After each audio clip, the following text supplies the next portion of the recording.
Sexta-feira Santa, um dia gravado na memória de cada cristão. Lembramos da morte brutal de Jesus na cruz. Mas, e depois?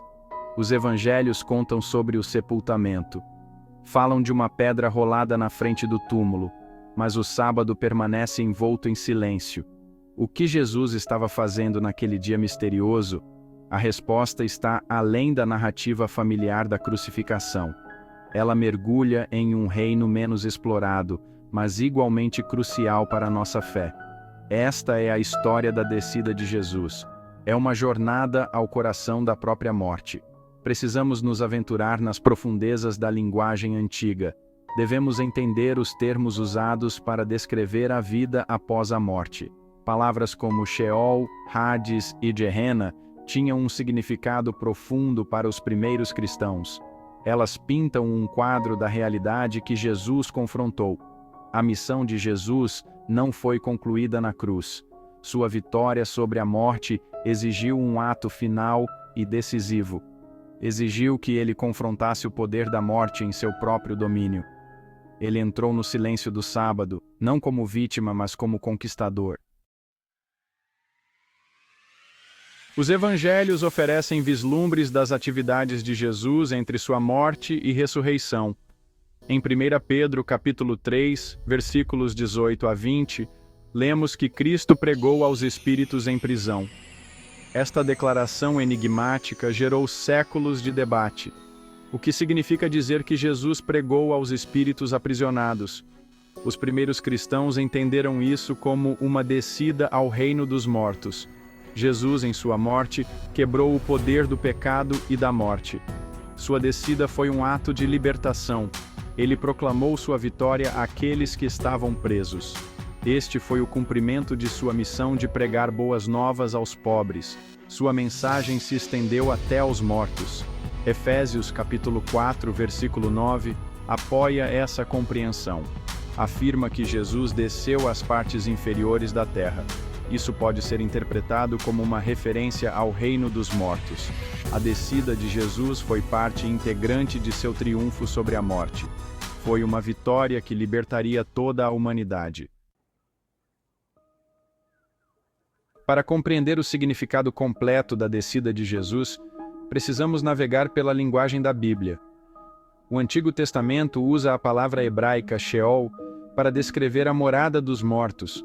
Não era um lugar de tormento, mas sim um reino sombrio para onde todos iam após a morte. O Novo Testamento costuma usar o termo grego Hades como paralelo a Sheol. Novamente, a ênfase não está na punição, mas no estado de estar separado de Deus. Era um lugar de espera, de expectativa. Depois, há o Gehenna, frequentemente traduzido como inferno. Este termo, no entanto, carrega uma conotação diferente. Refere-se a um lugar de julgamento ardente. É importante distinguir isso de Sheol ou Hades, para onde Jesus desceu. Sua missão era de proclamação, não de condenação. Jesus se aventurou no coração da morte, no silêncio de Sheol e Hades. Ele foi proclamar sua vitória sobre a morte. Ele foi oferecer esperança para aqueles que morreram antes de seu sacrifício. Foi uma missão de amor e misericórdia indo além da sepultura. Seção 4. Ecos da descida. Pistas nas Escrituras. O conceito da descida de Jesus não está confinado a uma única passagem. Encontramos ecos disso em todo o Novo Testamento. Em Romanos, Paulo pergunta: quem descerá ao abismo?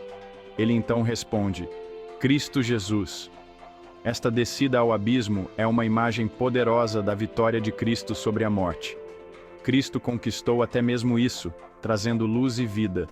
A vitória de Jesus se estendeu além de sua ressurreição. Seção 5. O assalto ao inferno, triunfo e esperança.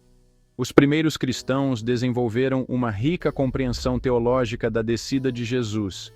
Eles se referiram a isso como o assalto ao inferno. Não se tratava de Jesus sofrendo tormento. Tratava-se dele entrando no reino da morte como um vencedor.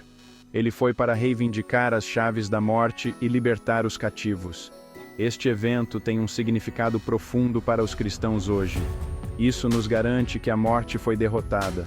Mesmo na morte, não estamos além do alcance do amor e da graça de Cristo. Sua vitória se torna nossa vitória. Sua esperança se torna nossa esperança. O silêncio do sábado é quebrado. Ele é preenchido com a proclamação triunfante do Cristo ressuscitado. A morte foi conquistada. A esperança raiou. E nós, por meio da fé em Cristo, podemos compartilhar dessa vitória agora e na vida vindoura.